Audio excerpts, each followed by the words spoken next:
Hoy grabamos esto para los hermanos que están lejos hoy, que no los tenemos aquí en esta reunión, aquí en casa. Esto, para las otras personas que veáis esto, que aún no os estáis enterados, pues es nuestro pequeño proyecto que estamos empezando aquí donde vivimos, en el pueblo, con otros hermanos, de levantar obra. Y así es como empieza una iglesia. Ahora mismo estamos en el salón de casa, ¿vale? Entonces, vamos a arrancar con Estamos siguiendo una serie de predicaciones del libro de Efesios y estamos ya en el capítulo 4, en el versículo 17, que es lo que vamos a ver hoy. Vamos a hablar del viejo hombre, ¿no? ¿Qué entendemos por el viejo hombre? Esas costumbres antiguas nuestras de pecado, ¿no? La vida que teníamos antes, es correcto, ¿no? Eso es parte de la vieja naturaleza, del viejo hombre, lo que hacíamos antes, ¿no? Cuando decimos, me sale el viejo hombre, ¿no? Nos estamos refiriendo a que, bueno, a lo mejor nos sale nuestro carácter antiguo, ¿no? Nuestro mal humor, pero creo que no tomamos la conciencia del peligro que esto conlleva. El viejo hombre en nosotros. Yo cuando estuve en el seminario, me acuerdo que, bueno, venían muchos hermanos a veces, ¿no? De visita, antiguos estudiantes. Y una vez llegó un estudiante, un hombre, ¿no? Si yo tenía entonces mis 24, 25 años, este hermano, pues no sé, podría tener sus 35, no sé, alrededor, ¿no? Era un poco mayor que yo. Y bueno, tenía un poco de aspecto triste, ¿no? De cansado, de triste. Pero bueno, dices, será el viaje, lo que sea, ¿no? Nos lo presentaron, estuvo en una clase, después se marchó. Y después, otros hermanos me dijeron del seminario que estaba vendiendo libros de teología que nosotros necesitábamos para las clases muy baratos. Que eran de él y los vendía muy baratos. Que si me interesaba alguno, ¿no? Y dijo, pues seguro que sí. Claro, lo que sea barato me interesa, ¿no? Bien va. Pero pregunté, ¿por qué vende sus libros de teología? Cuando son algo que, bueno, que siempre es útil. Después para el ministerio, para todo.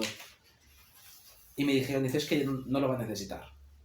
Ahora mismo está desesperado, necesita el dinero más que los libros para pagar deudas. Y después de esto, se marcha a un centro de rehabilitación. Por lo visto, este hermano, en su pasado, había estado pues, en drogas, en temas de estos. Y después de muchos años, incluso de estudiar en un seminario, de prepararse para servir al Señor, de tiempo en el ministerio, había vuelto a caer en las drogas. Y estaba, pues, malvendiendo lo que tenía, lo que había construido en su vida para servir al Señor, para su ministerio. Estaba malvendiendo para pagar deudas y poder irse desesperado, a que le ayudaran, ¿no? a salir de ese pozo de las drogas otra vez. Y a mí me impactó mucho esto, porque pensé, ¿cómo puede ser que una persona, después de tanto tiempo, pueda volver a caer en esto, ¿no? Pero ahí viene a mi mente esto, al pensar en el viejo hombre. Eso es el viejo hombre exactamente. Es nuestra naturaleza antigua. Y no solamente es peligro de yo estaba en la droga, puedo volver a la droga. No solamente es el único peligro. Es que la naturaleza antigua, que lo vamos a ver ahora, que tenemos nosotros, todavía nosotros, los creyentes, porque recordemos que cuando viene el Espíritu Santo, tenemos una nueva naturaleza, pero la antigua continúa por ahí. Y de vez en cuando, si le permitimos, va saliendo, ¿no? Entonces, el peligro que si le permitimos mucho, esa naturaleza está podrida, corrompida. No nos va a llevar solamente a nuestros viejos pecados, nos puede llevar a pecados peores, incluso, que los antiguos. Vamos a verlo, vamos a leer a partir del versículo 17 hasta el final del capítulo. Esto pues digo y requiero en el Señor, que ya no viváis como viven los gentiles, en la futilidad de su mente, teniendo el entendimiento entenebrecido, totalmente ajenos a la vida de Dios, a causa de la ignorancia que hay en ellos, por la dureza de su corazón, los cuales, después que llegaron a ser insensibles, se entregaron a sí mismos a la sensualidad, para practicar con avidez toda clase de impureza. Pero vosotros no aprendisteis así al Mesías, si en verdad lo oísteis y fuisteis enseñados en él, conforme a la verdad que está en Jesús. En cuanto a la antigua manera de vivir, despojaos del viejo hombre, que está corrompido por los deseos engañosos. Renovaos en el espíritu de vuestra mente, vestidos ya del nuevo hombre, que fue creado según Dios en la justicia y santidad de la verdad. Por tanto, desechando la mentira, cada uno hable verdad con su prójimo, porque somos miembros los unos de los otros. Airaos, pero no pequéis, no se ponga el sol sobre vuestro enojo. No deis lugar al diablo. El que hurtaba, no hurte más, sino trabaje, haciendo con las propias manos lo bueno, para que tenga que compartir con el que tiene necesidad. Ninguna palabra dañina salga de vuestra boca, sino la que sea buena para la necesaria edificación, que comunique gracia a los oyentes, y no entristezcáis al Espíritu Santo de Dios, con el cual fuisteis sellados para el día de la redención. Sea quitada de vosotros toda amargura, y enojo, e ira, y grito airado y maledicencia, junto con toda maldad. Sed bondadosos los unos con los otros, compasivos, perdonándoos los unos a los otros, como también Dios os perdonó en el Mesías. Aquí el apóstol Pablo, después de esta epístola que estamos leyendo a los Efesios, que era una epístola circular, dedicada a más creyentes aparte de los Efesios, ¿no? Era una carta que debía ir, circulando por diferentes iglesias, hasta el día de hoy ha llegado. Pues ya ha estado hablando, recordamos, de la unidad, ¿verdad? La unidad de la iglesia. La unidad sin hacer diferencia entre personas. Lo mismo es lo que antes eran judíos, antes eran gentiles, independientemente ahora todos forman parte de un mismo cuerpo, que es la iglesia. Y están llamados a la unidad. Una unidad, como veíamos la semana pasada, que se debe sostener con la colaboración y participación de todos los miembros, de los diferentes dones, todos juntos, todos edificándonos unos a otros. Pues ahora nos está hablando de la nueva vida que debemos llevar. Comienza con el viejo hombre, del versículo 17 al 19, está describiendo la antigua naturaleza. Y no sé si tenéis ahora en mente la epístola a los romanos, no hace falta que vayamos, ¿vale? Para no extenderme mucho con esto, pero el capítulo 1 está hablando de lo mismo que está hablando aquí respecto al viejo hombre, pero en la descripción que Pablo hace de la sociedad. ¿Recordáis cuando habla de que se entregaron, cambiaron lo que era natural por lo que va contra natura, y cambiaron el uso natural de la mujer? Cuando habla de esa degradación de la sociedad que llega hasta el punto de desórdenes sexuales, de todo esto, está describiendo lo mismo que aquí respecto al viejo hombre. Teniendo el entendimiento entenebrecido. ¿Qué significa esto? Teniendo el entendimiento, la razón, los sentidos, la percepción de las cosas a oscuras, sin capacidad, sin luz de ver bien, de distinguir. ¿Qué pasa cuando está en una habitación en tinieblas, entenebrecida, no? Si yo ahora apago aquí la luz, no voy a distinguir bien las cosas. Estoy buscando el teléfono, como me ha pasado a veces, y como no hay luz, no lo veo y creo que no está. Y me voy a otra habitación a buscarlo. Y pierdo más tiempo, ¿no? Y si enciendo la luz, veo que está ahí. Eso produce las tinieblas, el entenebrecer las cosas. Si nuestra mente se entenebrece, no es capaz de ver la verdad. No es capaz de distinguir ni Dios, ni a Dios, ni la palabra de Dios, ni lo que es justo de lo que no es justo. Eso hace el estar entenebrecidos. Totalmente ajenos a la vida de Dios y la dureza de su corazón, ¿no? Si fuéramos a Romanos, ahí en el orden que marca, que es mucho más claro, dice que primeramente la humanidad, la sociedad, habiendo conocido a Dios en la naturaleza, la creación misma habla de que Dios existe, habiendo conocido eso, la humanidad ha dado la espalda, adorando a criaturas antes que al Creador. ¿No? Tanto la idolatría, la filosofía, en fin. Y al dar la espalda, dice que Dios de alguna manera les entrega a ese tipo de pensamientos, a ese tipo de mentalidad reprobada, soberbia, ¿no? Y después, como conclusión, pues, ¿qué sucede? El versículo 19. Llegaron a ser insensibles. ¿Qué producen este orden en la sociedad? Una sociedad ajena a Dios. con la mente entenebrecida, se va volviendo insensible, ¿no?, al pecado. Cada vez va tolerando más el pecado. Y esto pasa tanto a nivel social, a nivel histórico, la sociedad, como a nivel personal. Nosotros igual, cuando no somos creyentes,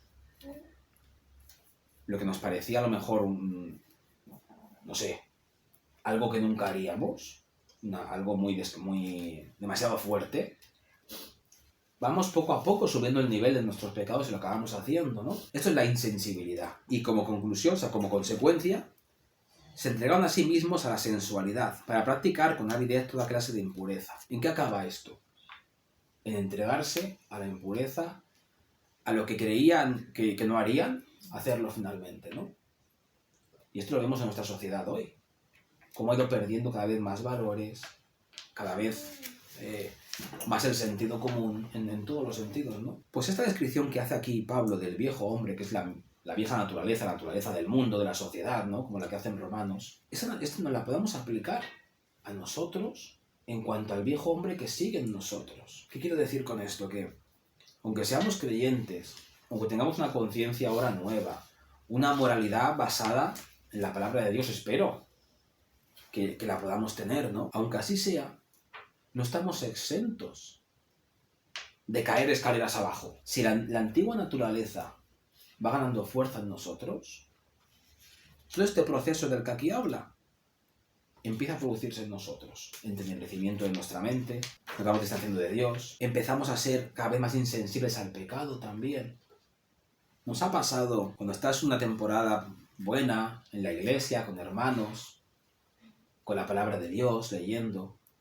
¿Tu vocabulario cómo se vuelve? Pues buenas palabras, un vocabulario bíblico, un vocabulario sin decir palabrotas, digamos, ¿no? Pero cuando te empiezas a distanciar un poco, a juntar más con amigos pues que no son cristianos, compañeros de trabajo, pasas mucho tiempo, te das cuenta que palabras que te sonaban muy mal antes, te empiezan a sonar bien, ¿no? Las empiezas a usar. Empiezan a describir sentimientos que tienes esas palabras, que antes no te gustaban, ¿no? Nos empezamos a acostumbrar a ese vocabulario que sabemos que no está bien, que sabemos que es pecado realmente, porque la Biblia habla del vocabulario obsceno como algo a evitar, ¿no? Y como esto, muchas cosas. Cada vez que vamos dando lugar más al viejo hombre que tenemos, nos acostumbramos a lo que sabemos que no es de Dios, y lo vamos viendo cada vez menos malo, ¿no? ¿Y cuál es el peligro? Pues que podemos acabar como esta persona que digo que viene al seminario, este antiguo alumno del seminario. Podemos caer, podemos ir para atrás si bajamos la guardia. Porque es poco a poco. El pecado llama a tu puerta hoy y mira, destruye tu vida. No sé, ¿no? Échate a las drogas, engaña a tu esposa. No llama así a la puerta del pecado. Porque diríamos que no, si fuera así, ¿no? Empieza sutilmente, empieza con una escalera, ¿no? Un poquito, un escaloncito. No pasa nada por un poco, pero nos puede llevar hasta ahí. ¿Por qué? Porque el viejo hombre está en nosotros. Escuchaba una historia, la resumo mucho porque al final lo que importa es lo importante, ¿no? El corazón de la historia. Y es que un anciano, un sabio, decía que dentro nuestro se libra una batalla. Hay como dos lobos feroces, fuertes, que luchan por devorarse el uno al otro y por tomar el control total de nuestro interior. Uno de esos lobos es bueno, es justo, ama las cosas, pues la justicia, lo que es correcto. Y otro de esos lobos está lleno de ira, de furia, aborrece lo bueno, solamente quiere morder, pelear. Es destrucción ese lobo. Entonces un niño le preguntaba a este anciano y le decía, ¿y quién gana la batalla? ¿Quién la va a ganar? ¿Qué lobo es más fuerte? Y el sabio, este anciano, le contestaba, ganará el que yo alimente. Al lobo que yo esté alimentando, ese ganará.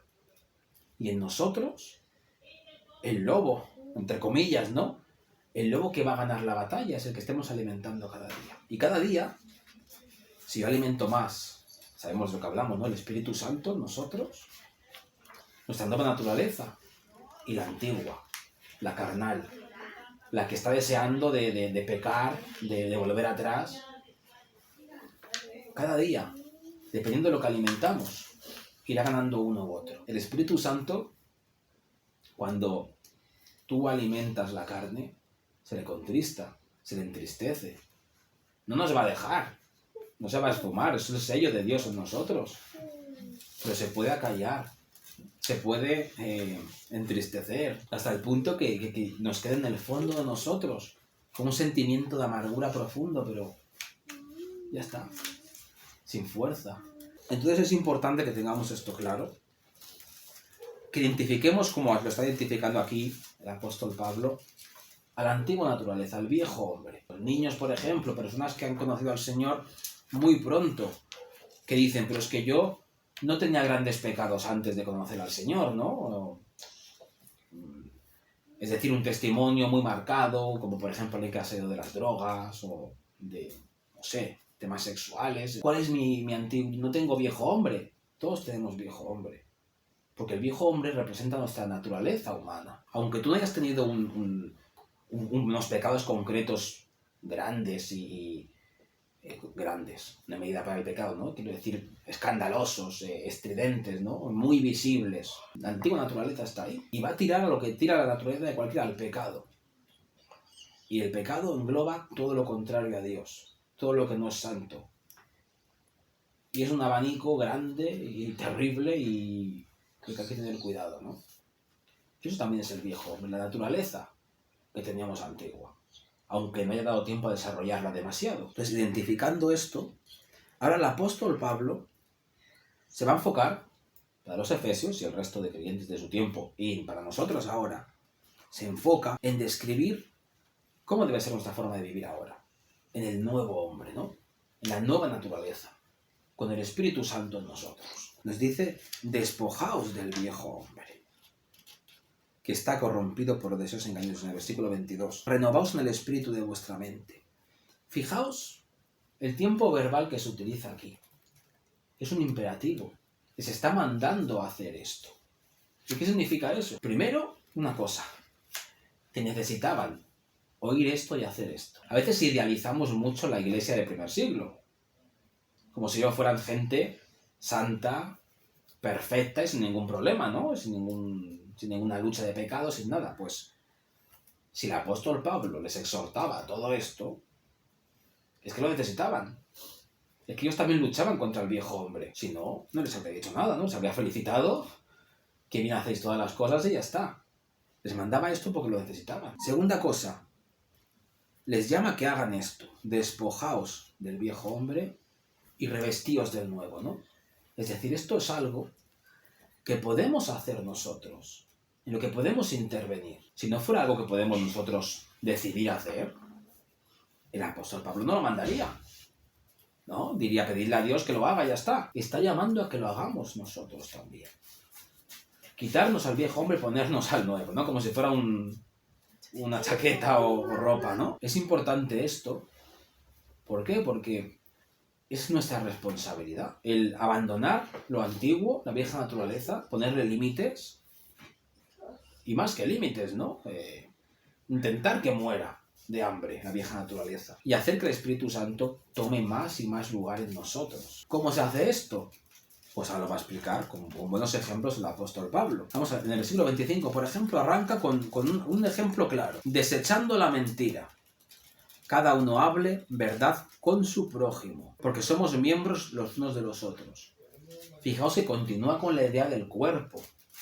Todo este tiempo que está hablando el apóstol Pablo continúa con la idea de cuerpo, de iglesia colectiva, no individual. Es decir, que mantengamos también la idea de esa en nuestra mente. Mi vieja naturaleza, mi viejo hombre, si sale en mí, no solo me destruye a mí, destruye a mi familia, destruye a mi iglesia, destruyan todo mi entorno. Si por el contrario el Espíritu Santo crece en mí, beneficio también a todo mi entorno, ¿no? Y esto es algo que debemos hacer en los unos con los otros. El apoyarnos, estimularnos a ese crecimiento del Espíritu Santo en los demás. Y no a lo contrario, ¿no? Aquí habla de la mentira en concreto. Es decir, gente que, bueno, la mentira, todos hemos mentido alguna u otra vez, con más frecuencia o con menos, con cosas más importantes o con menos, pero es algo bastante común, ¿no? Si alguien habla mentira, tiene que desechar eso y hacer lo contrario, hablar verdad con su prójimo, ¿no? Porque podría decir, no habléis mentira, antes de mentir, callaros. No digáis nada. No, el apóstol Pablo llama a lo opuesto. Hablad, sí, pero la verdad. Y fijaos, este es un versículo, el 26, muy curioso. Airaos. Airaos significa, pues bueno, enfadarse, ¿no? De alguna manera. Pero no pequéis. No se ponga el sol sobre vuestro enojo, ni deis lugar al diablo. Y este versículo hay gente que no lo entiende. ¿De cómo puede ser, no? Enfadarse, airarse. ¿Qué es en sí? Es reaccionar de forma negativa, en el sentido de disgustarse con algo que sucede, ¿no?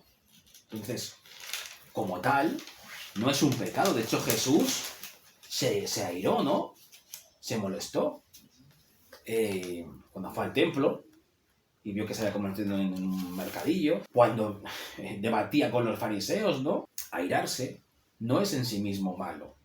Al contrario, puede ser bueno. Si ahora, no sé, descubrimos que una hermana de la iglesia que está encargada de, no sé, de llevar las cuentas de la iglesia, contar las ofrendas, todo esto, está robando las ofrendas. Nuestra reacción, incluso santa, no debe ser que nos dé risa, por ejemplo, ¿no?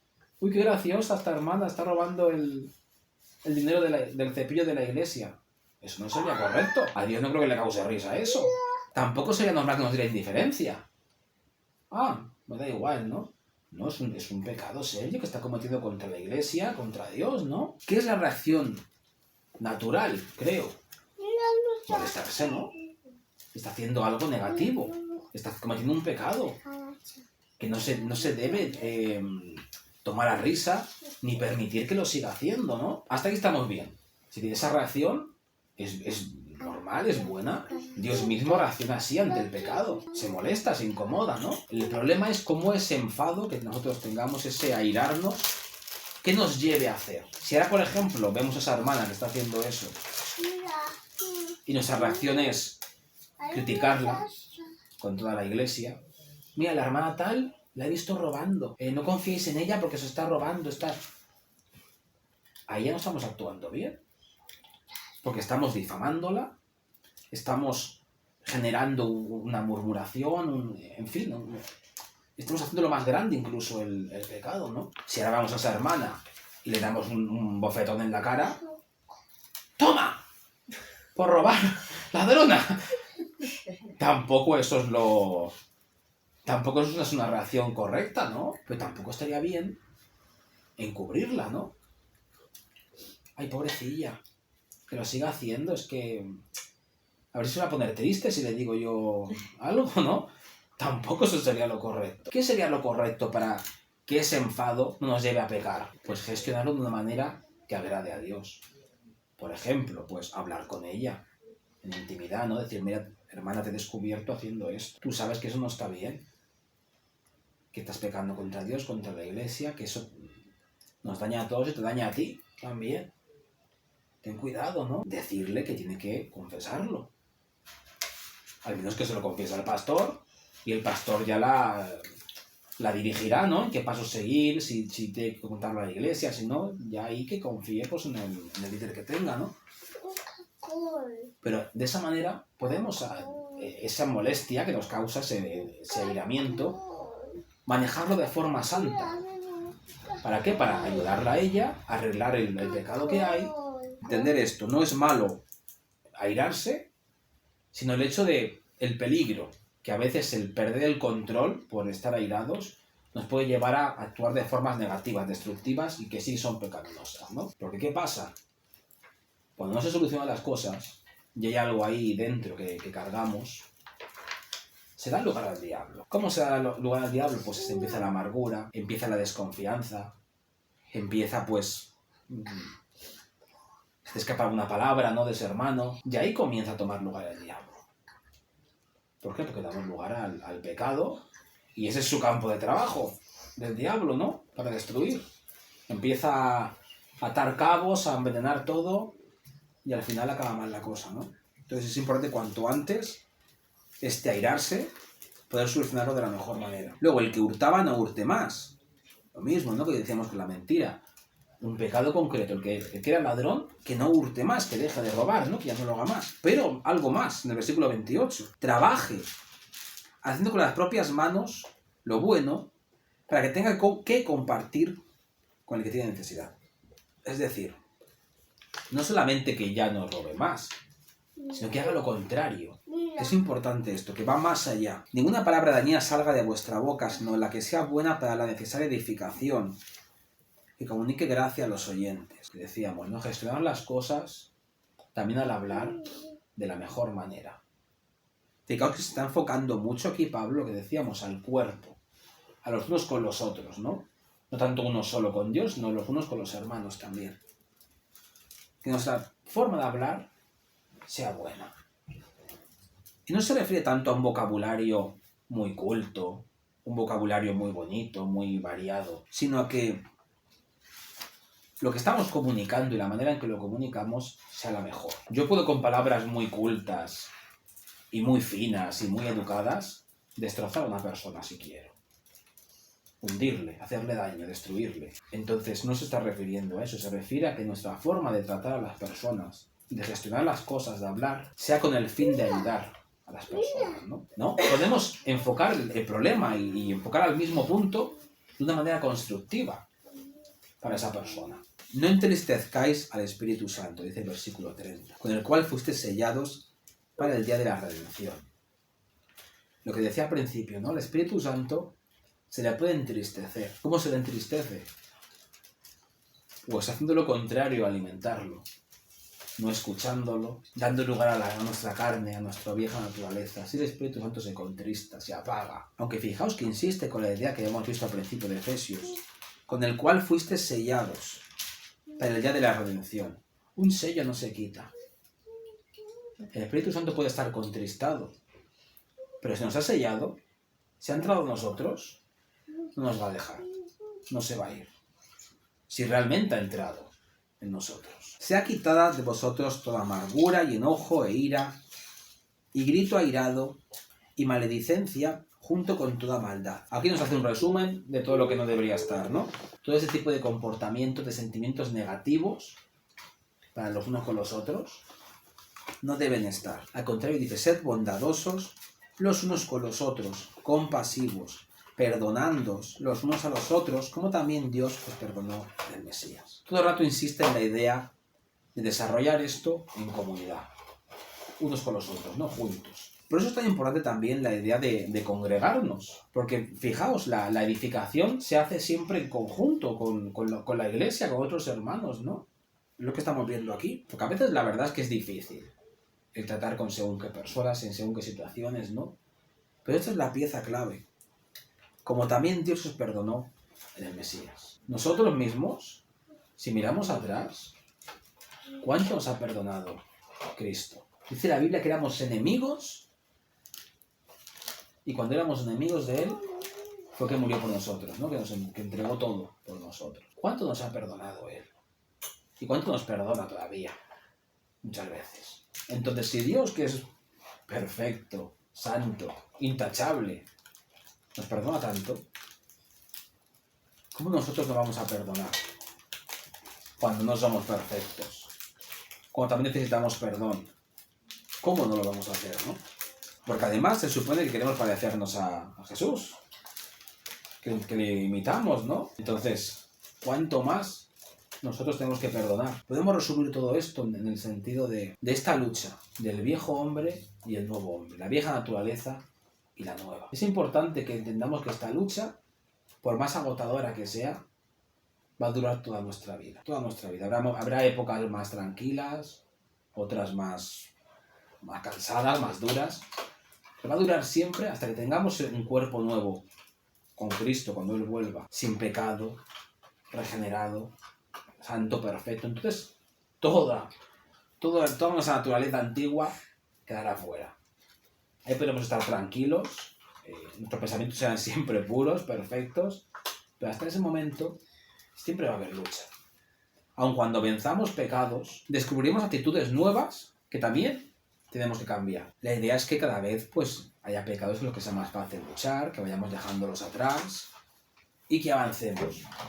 Tenemos que entender que si nos paramos, si el Espíritu Santo lo dejamos de alimentar en algún momento, empezará a menguar y la carne empezará otra vez a crecer, ¿no? Es como si tuviéramos un virus en nuestro cuerpo que nos va pudriendo, nos va destruyendo, ¿no?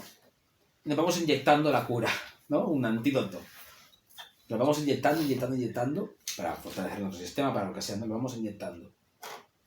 Y nos va limpiando. Pero siempre, es como si siempre quedasen pequeñas células de ese virus, que quedara el virus, ¿no? Por ahí. Y siempre necesitamos de ese antídoto, toda nuestra vida. En el momento en el que dejemos de ponernos el antídoto, que es el alimentarnos de Dios, ¿no? Alimentar el Espíritu Santo. En el momento que dejemos de hacerlo, quizá el primer día no nos demos cuenta. Uy, sigo sano, sigo sin el virus. Al segundo tampoco. Pero tenemos que tener claro que poco a poco el virus otra vez va a tomar poder en nosotros, control en nosotros. El pecado es así. Aunque al principio parezca que no, empieza a crecer otra vez.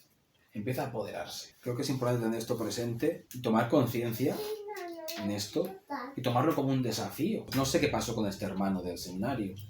La verdad que sé que se fue otra vez a un centro, no sé si era a Reto o a dónde se marchó. Y la verdad que ya le perdí la pista, no volví a escuchar nada de él, ¿no? Tener presente que hay historias de cristianos, testimonios, que no siempre acaban bien. Hay historias tristes que acaban con sufrimiento, de forma trágica incluso, ¿no? Hombre, al final será feliz en cuanto que estaremos con Cristo, ¿no?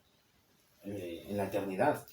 Pero quiero decir, el final de este tiempo, esta vida nuestra presente, no siempre acaba de forma próspera, bonita, de ensueño, con una vida de una familia feliz y todo. Que eso suceda implica un precio.